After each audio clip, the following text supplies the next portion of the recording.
nuclear-powered submarines? Huh. What's going on? Never fear, Jackie boy. I've written a wee little sea shanty that'll help explain the whole A thing. sea shanty? Oh! We don't have time for a sea shanty. Yeah, I'll just do my best and try to explain it all.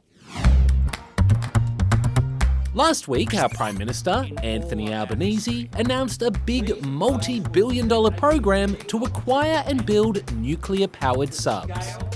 It's all part of an alliance called AUKUS, which is between Australia, the UK, and the US.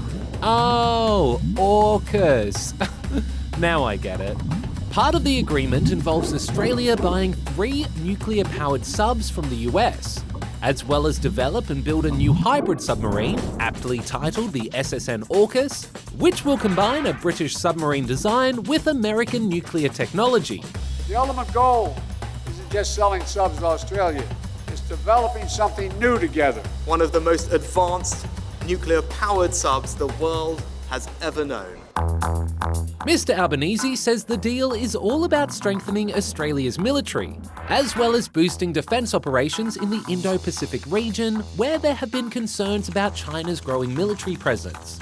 The AUKUS agreement we confirm here in San Diego represents the biggest single investment in Australia's defence capability in all of our history, strengthening Australia's national security and stability in our region. The news didn't sit too well with China, and it responded by criticising the AUKUS Pact, saying it's a clear attempt by the US to try and keep China under control.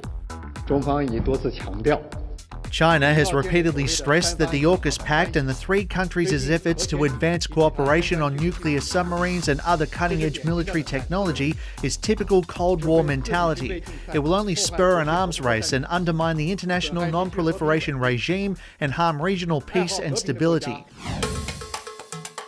Meanwhile, there has also been criticism about how much the whole thing will cost.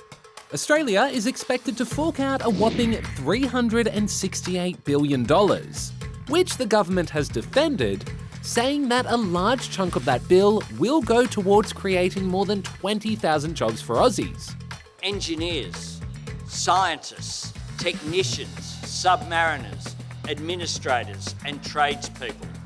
Good jobs with good wages, working to ensure the stability and prosperity of our nations, our region, and indeed our world. So why nuclear-powered submarines? Well, apparently they're better than non-nuclear-powered submarines. They're faster, they're quieter, and they can stay underwater for longer, which seems like a thing you'd want a submarine to do. Australia will now be just the 7th country to operate a nuclear-powered submarine. The whole nuclear thing has got some people a little worried. Nuclear waste can potentially be harmful to humans and the environment. But the government says it'll be working with its AUKUS allies to make sure nuclear waste is managed and stored safely. Each of our nations is making concrete commitments to one another. We're backing it up with significant investments to strengthen the industrial bases in each of our countries in order to build and support these boats. So there you go, and we got through the entire story without a single sea shanty. Whoa! There once was a man who dreamt of a sub, and a sub is what he dreamt. And the dream of the dream is the dream of the team at the AUKUS